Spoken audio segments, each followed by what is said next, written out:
قاضی صاحب کے پاس اختیارات تھے اور وہ ان کا استعمال نہیں کر رہے استعمال بھی نہیں کر رہے تھے, اور وہ نہ سے یہ کہ استعمال نہیں کر رہے تھے, کچھ چیزیں بھی تھی تو اس کو غلط وہ کرتے تھے. انہوں نے کیا کہ انہوں نے اختیارات اپنے ویسے نون لیگ کو دے دیے, شریف خاندان کو دے دیے, یہ لیں جی یہ پڑھیں آپ. نہیں وہ تو ترمیم ہوگی تو وہ کیا اس آئین کو نہ مانے, کیا اپنا الگ آئین بنائیں, کیا کریں سر. انہوں نے جس آئین کو پروٹیکٹ کرنے کا حلف اٹھایا ہوا ہے یحییٰ افریدی صاحب نے, اس آئین کے ساتھ کھلواڑ کر دیا اس حکومت نے, اور 2 ججز کا پریکٹس اینڈ پروسیجر کمیٹی کا فیصلہ ہے اور کہا ہے کہ آپ فل کورٹ کے سامنے لگائیں, انہوں نے نہیں لگایا. تو یہ کیسے آپ کہہ سکتے ہیں کہ آپ یہ کہیں کہ یحییٰ صاحب کا کوئی کردار نہیں ہے؟ سارے کا سارا کردار یحییٰ افریدی صاحب کا ہے اس پوری آئینی. پہلے دیکھیں اس وقت یہ سوال تھا نا کہ یحییٰ صاحب حادثاتی طور پہ بن گئے ہیں یا طے شدہ ایک ڈیل کے تحت بنے ہیں, طے شدہ منصوبے کے تحت بنے. اب وہ بات ثابت ہو گئی کہ طے شدہ منصوبے کے تحت بنے ہیں. اچھا, تو یحییٰ صاحب نے جو خدیجہ شاہ صاحبہ کو اور آج چیمہ صاحب کو اور ایک آمنہ ہیں, ان تینوں کو جو کہا ہے کہ جی اب جیلوں کے وزٹ کریں, پنجاب کی جیلوں کے, ہاں جی, تو اب آپ کو خدیجہ شاہ کی عمران خان سے ملاقات ہوتی نظر آ رہی ہے؟ سر یہ چیزیں ایریلیونٹ ہے نا. خدیجہ شاہ مل کے آ جائے گی, پھر کیا وہ کہے گی, وہ کہے گی جی وہ یہ ہے وہ ہے, پھر کیا ہوگا؟ اگر یہ ایک رپورٹ آ جاتی ہے کہ جی سابق وزیر اعظم 10/10 کے سیل میں رہ رہا ہے, میزریبل کنڈیشن ہے, تو اس کے اوپر ظاہر ہے پھر جب کمیٹی میں رپورٹ آئے گی تو اس پہ ایکشن بھی لیا جائے گا, گورنمنٹ کو کہا بھی جائے گا کہ اس کو ٹھیک کریں چیزوں کو. یار کہہ دیں گے پھر کیا ہو جائے گا یار. کیوں آپ لوگ, آپ مجھے سمجھ نہیں آتی ذوالقرنین صاحب, آپ کیوں اپنے دیکھنے والوں کو یحییٰ افریدی صاحب کے حوالے سے مس گائیڈ کر رہے ہیں؟ یہ اس سے بڑی بددیانتی نہیں ہو سکتی. میں معذرت کے ساتھ آپ ساتھ بیٹھے ہیں, میں آپ کے منہ پہ یہ بات کہہ رہا ہوں, پیٹھ پیچھے کہتا تو پھر مسرت ہلالی صاحب نے جیسے کہا کہ قاضی کی بیک بائٹنگ نہ کرو. ٹھیک ہے, میں بیک بائٹنگ نہیں کر رہا, میں آپ کے منہ پہ بیٹھ کے بات کر رہا ہوں کہ جسٹس یحییٰ افریدی کے حوالے سے لوگوں کو ہوپ دینے سے بڑی اس وقت بددیانتی نہیں ہو سکتی. میں یہ چاہوں گا کہ اس کے اوپر اسلامی نظریاتی کونسل ایک فتویٰ دے. اچھا, آپ کو کس سے امید ہے پھر؟ چلیں یہ بتا. مجھے اب اللہ سے ہی امید ہے کہ اگر اللہ تعالیٰ کو کرم کرے تو کرے, باقی تو آپ کو اپنے ملک کے اندر عدلیہ سے ایک ہوپ ہوتی ہے نا. جب بھی کسی کے ساتھ ناانصافی ہوتی ہے تو آپ کس کے پاس جاتے ہیں؟ آپ عدالتوں کے پاس جاتے ہیں.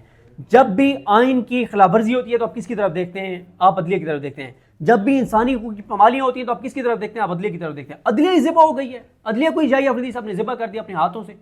تو یحییٰ صاحب نے کیا کیا؟ صرف ایک کام کیا ہے. وجہ سے ہوتا نہیں ہے کہ آپ جب قربانی کے موقع پہ بکرا ذبح ہونے لگتا ہے یا دمبا ذبح ہونے لگتا ہے تو جس کا وہ ہوتا ہے وہ بس اوپر ہاتھ پھیر دیتا ہے اور اس سے پہلے پوچھا جاتا ہے جی اجازت ہے ذبح کر دیں. تو بس حکومت نے یحییٰ افریدی صاحب سے یہی پوچھا ہے کہ عدلیہ کو ہم ذبح کرنے لیکن کر دیں. انہوں نے کہا جی بسم اللہ الرحمن الرحیم, ہاتھ پھر ان کے کر دیں. چلیں کم از کم لیگل قربانی تو کرائی انہوں نے. اچھا صدیق صاحب, اب تھوڑا سا سیاسی حالات کی طرف آتے ہیں. میاں صاحب اور مریم نواز صاحبہ پاکستان پہنچ چکے ہیں واپس, ٹھیک ہے, اور پی ٹی آئی 24 نومبر کو فائنل کال ایک پی ٹی آئی نے پھر ایک دفعہ دے دی ہے. جیسے طاہر القادری صاحب بھی ہر دفعہ یہ کہہ کے نکلتے تھے اب انقلاب آیا کہ آیا, لیکن وہ کینیڈا چلا گیا. تو یہ 24 نومبر والا معاملہ آیا کہ آیا, یہ بھی واپس پشاور چلا گیا, ادھر سے لاہور چلا گیا, ادھر سے گلگت. پہلی بات یہ ہے کہ ڈاکٹر طاہر القادری صاحب جب آئے تھے نا, اگر یہ قوم اس وقت نکل آتی تو آج قوم کے ساتھ یہ نہ ہو رہا, تو یہ اس وقت قوم کے ساتھ ہو رہا ہے. طاہر القادری صاحب کی کون سی بات غلط تھی جو سو وہ کہہ رہے تھے؟ وہ بنیادی انسانی حقوق. ان کو لایا کون تھا ویسے یار؟ ان کو کون لایا تھا؟ کوئی ثبوت ہے سامنے؟ میاں صاحب کو کہیں کمیشن بنا دیں کہ کون لایا تھا, پکڑ لیں ان کو. میاں ایک منٹ, میاں صاحب آج تک کہتے ہیں نا 2014 میں میرے خلاف سازش ہوئی تھی, کہتے ہیں نا, تو آپ کر لیں نا, کمیشن بنا لیں. اگر طاہر القادری صاحب کو کوئی اور لایا تھا تو کمیشن بنائیں اور پکڑیں ان کو جو لائے تھے. دوسری بات یہ ہے کہ طاہر القادری صاحب 2013 کے الیکشن سے پہلے آگے کیا کہا تھا؟ انہوں نے کہا تھا کہ آرٹیکل 62-63 کو امپلیمنٹ کریں. جو چور ڈاکو لٹیرے اچکے ہیں, جو غدار ہیں, جنہوں نے اس قوم کو لوٹا ہے, تباہ کیا, برباد کیا, ملک کو سنیچ پہ پہنچایا, ان کو الیکشن سے باہر کریں. کیا یہ مطالبہ غلط تھا؟ پھر اس کے بعد 2014 میں جس طرح سے وہ آئے, کیا ان کے مطالبات غلط تھے؟ ایک ایک اگر یہ قوم اس وقت نکل آتی طاہر القادری صاحب کے ساتھ, آج یہ قوم یہ دن نہ دیکھ رہی ہوتی اپنے. کہ اب وہ قوم سے ناراض ہو کے چلیں گے انقلاب کینیڈا. سر وہ کیا کریں؟ مجھے ایک بات بتائیں, ان کے 14, 15, 16 لوگ بے گناہ شہید ہوئے, ٹھیک ہے, ان کے لوگ شہید ہوئے, وہ عدالتوں سے آج تک پر امید ہیں, وہ آج تک عدالتوں کے دھکے کھا رہے ہیں. طاہر القادری صاحب کی جماعت کے لوگوں کو آپ بھی جانتے ہیں, میں بھی جانتا ہوں. آج طاہر القادری صاحب کہنا کہ 24 گھنٹے میں ہم نے اپنے شہداء کے خون کا بدلہ لینا ہے, 24 گھنٹے میں وہ بدلہ لے لیں گے, ایسے ان کے لوگ ہیں, ٹھیک ہے. لیکن آپ ان کو تانے دے رہے ہیں کہ وہ کیوں پرامن ہیں, آپ ان کو تانے دے رہے ہیں کہ کیوں وہ آئین کے اندر ہیں, آپ ان کو تانے دے رہے ہیں کہ وہ کیوں قانون کے اندر رہ کے اور انتظار کر رہے ہیں, اس ملک کی عدالتوں کے کیوں دھکے کھا رہے ہیں. یہ تو پھر بڑی نا انصافی ہے نا. یہ تو آپ ان کو کہہ رہے ہیں کہ بندوقیں اٹھاؤ بھائی, اپنے انصاف خود لے لو. یہ تو انارکی کی طرف اور خانہ جنگی کی طرف. قادری صاحب سے نکل کے خان صاحب کی طرف آتے ہیں. وہ تو چلے قانون کے اندر ہی رہے, ورکر قانون کے اندر رہے, قاضی صاحب کینیڈا کے اندر رہے, تو معاملات سارے ٹھیک چلتے رہیں گے. نہیں قادری صاحب اگر پاکستان میں آ جائیں تو پھر کیا پاکستان بدل جائے گا؟ اور جب لوگ ہی نہیں نکلتے تو قادری صاحب کیا کریں بھائی؟ قادری صاحب نے ٹھیکہ لیا ہوا ہے. تو بس وہ مایوس ہو کے گئے نا پبلک نے. سر آپ کہہ سکتے ہیں مایوس ہو کے. اچھا چلیں آگے عمران خان صاحب کے ساتھ 24 نومبر کو کیا ہو رہا ہے؟ دیکھیں 24 نومبر کو اب اس چیز کو میں کنٹینیو کرتا ہوں. اس وقت قادری صاحب کہہ رہے تھے نہیں نکلے لوگ. اب عمران خان کہہ رہا ہے 24 کو نکل آئیں. ٹھیک ہے نہیں نکلیں گے تو اور تباہی اور بربادی ہوگی, کسان اور تباہ اور برباد ہوگا, لوگ اور ذلیل ہوں گے, خوار ہوں گے, بے روزگاری اور بڑھیں گی, ملک اور تباہی اور بربادی. نہ نکلیں لوگ. سر کوئی عمران خان کا کیا جائے گا بھائی؟ 6 مہینے اور وہ جیل گزار لے گا نا, 1 سال اور گزار لے گا. مسئلہ تو ان کا ہے نا جو خودکشیاں کر رہے ہیں, جو بجلی کے بل نہیں دے سکتے, جو بچوں کو اسکول نہیں بھیج سکتے, جو اپنا علاج نہیں کروا سکتے, جو جن کے روزگار ختم ہو گئے, انڈسٹری بند ہو گئی ہے, جو ملک سے بھاگنا چاہتے ہیں آپ, جو ڈنکیاں لگا کے جا رہے ہیں. تو مسئلہ تو ان کا ہوگا. تو بیٹھنے ہاتھ پہ ہاتھ رکھ کے. ہمارے لوگوں کا ایک مزاج بن گیا, ہمارے لوگوں کا, ہم سب کا یہ مزاج بن گیا ہے کہ ہم لوگ تو گھروں میں بیٹھ رہے ہیں, کوئی اور نکلے, قربانیاں دے, جانیں قربان کرے, اور ان کی قربانیوں کے نتیجے میں جو بہتری آئے گی نا اس کو ہم سب انجوائے کریں. تو ٹھیک ہے پھر مزے کریں. اچھا اگر 24 کو لوگ نہیں نکلتے تو آپ نے جو ڈھیر مسئلے گنوا دیے کہ کسان بھی مر گیا, بچے بھی مر گئے, بڑے بھی مر گئے, ہلا لا لا مچ گئی, اگر 24 کو لوگ نکل آئے تو پھر کیا اگلے دن 10 ایکڑ میں 20 کے ایکڑ کی فصل ہو جائے گی؟ کیا ہوگا سر؟ ملک کو جس جگہ پہ یہ بجلی کے بل خان صاحب آپ ہی کام کر دیں گے, کیا ہوگا ایسا؟ چور ڈاکو لٹیرے ملک کو جہاں لے آئے ہیں نا, پہلے تو ان کو ہٹانا ضروری ہے. پھر ابھی بھی یار پتہ نہیں کتنے سال لگیں گے ملک کو دوبارہ اس جگہ پہ لے جانے کے لیے جہاں پہ آپ اپریل 2022 میں کھڑے تھے. پیٹرول اور ڈیزل کتنا تھا؟ 150 روپے تھا, اس سے بھی کم تھا. ٹھیک ہے آج کیا ریٹ ہے آپ کے سامنے دیکھیں. آپ کو جب تک سر آپ ان لوگوں کو نہیں اقتدار میں لائیں گے جن کو لوگوں نے ووٹ دیا ہے, اس وقت تک ملک آپ کا آگے نہیں جا سکتا. یہ جو چور ڈاکو لٹیرے ہیں یہ کہتے ہیں نا ہمیں عوام نے ووٹ دیا ہے, نہ ہم عوام کو سوچیں گے, جو ملائیں ہیں ان کو جواب دیں. اساسے جدادیں اولاد مفادات سب کچھ باہر ہے, باہر انہوں نے رہنا ہے. پاکستان آتے رہیں گے, جب جب اقتدار ہوگا پاکستان رہیں گے, اقتدار سے نکلیں گے باہر چلے جائیں گے. تو ان لوگوں نے کیا ملک کے ساتھ کرنا ہے؟ اچھا ایک مہینہ ایک پہلے تک آپ اور چند ایسے لوگوں کے بارے میں یوٹیوبرز بڑے, عمران ریاض ہو کے اور باقی, آپ لوگوں کے بارے میں کہا جاتا تھا کہ آپ لوگ ڈیلی, جیسے ایک دور تھا نا پیپلز پارٹی کا, تو کامران خان اور باقی اینکرز کے بارے میں مشہور تھا کہ روزانہ رات کو حکومت گرا کے سوتے ہیں, صبح پھر کھڑی ہوتی ہے. اب یہ کام یوٹیوبرز کے بارے میں کہتے ہیں, یہ لوگ کہتے ہیں کہ ڈیلی رات کو گورنمنٹ گراتے ہیں, عمران خان کو اقتدار میں لاتے ہیں, صبح اٹھتے ہیں تو پھر معاملہ چینج ہوا ہوتا ہے. تو اب کو 15-20 دن سے میں دیکھ رہا ہوں آپ لوگوں نے بھی حکومت گرانی بھی چھوڑ دی ہے, عمران خان کو باہر نکلنا بھی چھوڑ دیا ہے, پھر چکر کیا ہوا؟ دیکھیں بات یہ ہے کہ ہم جب بھی کوئی بات کر رہے ہوتے ہیں نا تو اس میں ایسے نہیں ہے کہ ہم یہ کہہ رہے ہوتے ہیں کہ میں نے رات کو خواب دیکھا ہے, تو ہم ایک لاجک کے ساتھ بات کر رہے ہوتے ہیں نا. مثلا میں بھی آپ کے سامنے کہہ رہا ہوں میری لاجک کیا ہے کہ کسان آپ کا تباہ ہو گیا, برباد ہو گیا. جو پاکستان میں 60-70% لوگ آپ کے زراعت سے وابستہ ہیں, آپ کی انڈسٹری فیکٹریاں ملیں آپ کی بند ہو گئی ہیں, آپ کا عام آدمی خوار ہے, آپ کا تنخواہ دار طبقہ خوار ہے, آپ کا مزدور طبقہ خوار ہے, آپ کی یوتھ کے پاس نوکریاں نہیں ہیں, انویسٹمنٹ آ نہیں رہی, کوئی روزگار نہیں ہے, لوگ خودکشیاں کر رہے ہیں. میں اب بھی یہ کہہ رہا ہوں کہ یہ اس طرح سے چیزیں نہیں چل سکتی. تو آپ چلاتے رہیں, آپ چلاتے رہیں. ٹھیک ہے آپ چلاتے رہیں نا. آپ جتنی دیر اس کو چلاتے رہیں گے, اگلے سال یہاں پہ بھی اسلام آباد میں بھی سموگ ہوگی, اس سے اگلے سال مری میں بھی سموگ ہوگی, پھر 5 سال بعد 7 سال بعد ایمرجنسی ایسی نافذ ہوگی کہ یہ جو ایریاز ہیں نا, جس نے زندہ رہنا ہے تو وہ 72 گھنٹوں میں یہ جگہ چھوڑ دے, وہ لوگ وہاں سے ہجرت کر جائیں گے. مطلب یہ چیزیں آپ چلائیں نا, جتنا آپ چلاتے چلے جائیں گے اتنی تباہی اور بربادی بڑھتی چلی جا رہی ہے, تو آپ چلاتے جائیں. ہمارا جو لاجک ہے نا وہ یہ ہے, پہلی بات ہے کہ ہم حکومت کبھی بھی ہم نے نہیں کہا کہ گر جائے گی. ہم صرف یہ کہہ رہے ہیں کہ جناب یہ معاملات اس طرح سے نہیں چل سکتے, اور ہم یہ کہہ رہے ہیں کہ اگر آپ نے ملک کا سوچنا ہے تو آپ ان کو آنے دیں جن کو عوام نے ووٹ دیا ہے. نہیں لائیں گے تو موج کریں, چلاتے رہیں جس طرح سے چلا رہے ہیں. چلے مشکلات تو ان کے لیے بھی یہی ہوں گی نا, جو چیلنجز ہیں وہ تو اوور آل ملک کے لیے, خالی ایک اسپیسیفک کسی جماعت کے لیے تو نہیں ہے, یا کسی جماعت کے آنے سے چیلنجز ختم تو نہیں ہو جائیں گے, وہ تو ویسے ہی رہیں گے. صرف چیز یہ ہے کہ آپ نے ڈیل اس کو کیسے کرتے ہیں. چیلنجز دیکھیں نا, اور پبلک سپورٹ ہوگی تو آپ ذرا ایزیلی ڈیل کر لیں. نہیں ایک اور چیز ہے, عمران خان کے دور میں ہیلتھ کارڈ تھا, ہیلتھ کارڈ سے لوگوں کی زندگی میں آسانی آئی, احساس پروگرام تھا, لنگر خانے تھے, پناہ گاہیں تھیں, لوگوں کا وہ سوچ رہا تھا, چیزیں کر رہا تھا. پیٹرول اور ڈیزل 150 روپے پہ تھے. تو اب کریں موج کریں آپ بھی اور وہ سارے لوگ جو گھروں میں بیٹھ کے اور سپورٹ کر رہے ہیں. آپ کا گیس ورک کیا ہے 24 کو؟ صدیق جان کا تجزیہ کیا ہے, لوگ نکلیں گے نہیں نکلیں گے؟ کیپنگ ان ویو کے پی ٹی آئی کے اندر اس وقت ہر بندہ دوسرے کو کہہ رہا ہے یہ کمپرومائزڈ ہے سر یہ چیزیں, اور اوپر سے شیر افضل مروت کا یہ کہنا ہے کہ عمران خان کی بیگم یا بہنوں کے کال پہ لوگ نہیں نکلیں گے. دیکھیں اس وقت میں جو دیکھ رہا ہوں نا, شیر افضل مروت صاحب کے علاوہ میں کسی کا بھی نیگیٹو کردار نہیں دیکھ رہا پی ٹی آئی میں.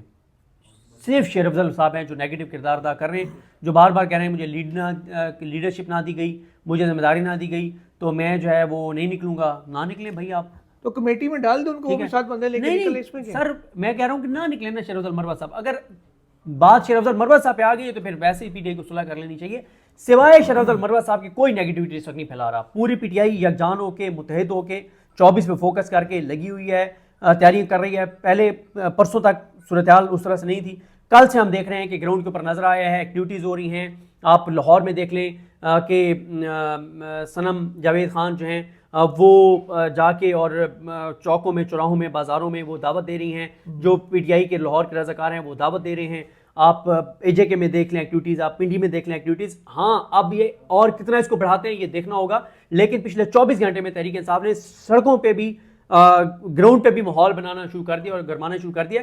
باقی مین جو ہے وہ ہے کے پی کے میں دیکھیں جو یوتھ کی پرسوں ایکٹیویٹی ہوئی ہے نا, جو شفقت ایاز, مینا خان اور مینا خان آفریدی اور سہیل خان شاہد خٹک, جو انہوں نے اس دن پرسوں جو آئی ایس ایف کی ایکٹیویٹی کی ہے وہ بہت حیران کن ہے جتنی بڑی تعداد میں تھی. اور میری اطلاع یہ ہے کہ اس بار یوتھ ہی لیڈ کرے گی کے پی کے سے آنے والے احتجاج کو, اور زیادہ ذمہ داریاں جو ہیں وہ انہی کے پاس ہیں, چاہے وہ شفقت ایاز ہیں, شاہد خان کھٹک ہیں, مینا آفریدی ہیں یا سہیل خان ہیں, یوتھ کے والے سے. اور یوتھ لیڈ کرے گی, اور میں کے پی کے سے بہت بڑی تعداد میں لوگوں کو آتا ہوا دیکھ رہا ہوں. اچھا, کے پی کے کی بہت ساری مشینری تو آلریڈی گورنمنٹ نے قبضے میں لی ہوئی ہے جو لاسٹ ٹائم ہوا تھا, اور وہ مشینری ابھی تک یا قبضے میں ہی ہے پنجاب میں ہی. تو ہر بار کے پی سے مشینری آنا, بندی آنا, پنجاب تو لاسٹ ٹائم بھی نہیں نکلا تھا. پنڈی اسلام آباد کے چند لوگ تھے جنہوں نے آ کے, نوجوانوں نے یہاں پہ گورنمنٹ کو پنگا ڈال کے رکھا ہوا تھا ان کے ساتھ, اور ان کے آنے تک ان کو تھکا دیا تھا, شیل بھی ختم کرا دیے تھے. لیکن جب کراؤڈ نکلے گا نہیں, صرف ہمیشہ 200 کی ٹولی آ کے شغل لگائی رکھے گی, اس سے تو پھر کچھ نہیں نکلنا. دیکھیں پی ٹی آئی کی نا, تو پنجاب میں کیوں نہیں موبلائز کر پا رہے؟ دیکھیں اب تو وہ کہہ رہے ہیں کہ سب نکلیں گے. اس وقت تو یہ بھی مسئلہ تھا نا کہ ایم این ایس کو کہا گیا تھا نہیں نکلنا, سینیٹرز کو کہا گیا تھا نہیں نکلنا, ایم پی ایس بھی اس طرح سے نہیں نکلے, ٹکٹ ہولڈرز بھی نہیں نکلے. جو ریالٹی ہے لوگ پنجاب کے جلسوں میں بھی کچھ نہیں ہوا تھا, ایم این ایس تو چلیں اب منع کیا. اب تو وہ کہہ رہے ہیں کہ سب نکلیں گے, گرفتاری دیں گے, ویڈیوز بنائیں گے اور ثبوت دیں گے. اب تو یہ ساری بات وہ کر رہے ہیں.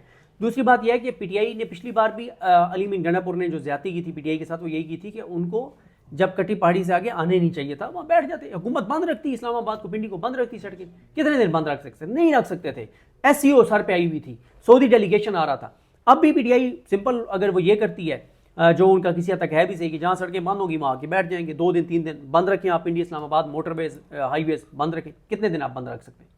آپ نے اسموک کا ذکر کیا, اسموک کے چکر میں لاہور اور ملتان میں تو لاک ڈاؤن اناؤنس ہو گیا. اگر یہ آج تو چلو بارش ہو گئی, پنڈی اسلام آباد میں تھوڑا سا سکون آ گیا, 24 تک اسموک دوبارہ بڑھتی ہے. اگر سارے ایریے میں لاک ڈاؤن کر دیتے ہیں, اور لاک ڈاؤن کے علاوہ ویسے اسموک کا فی الحال حل بھی کوئی نہیں ہے, اس صورت میں کیا احتجاج آگے جائے گا یا اسموک کے ساتھ رانسو گیس بھی کھائیں گے لوگ؟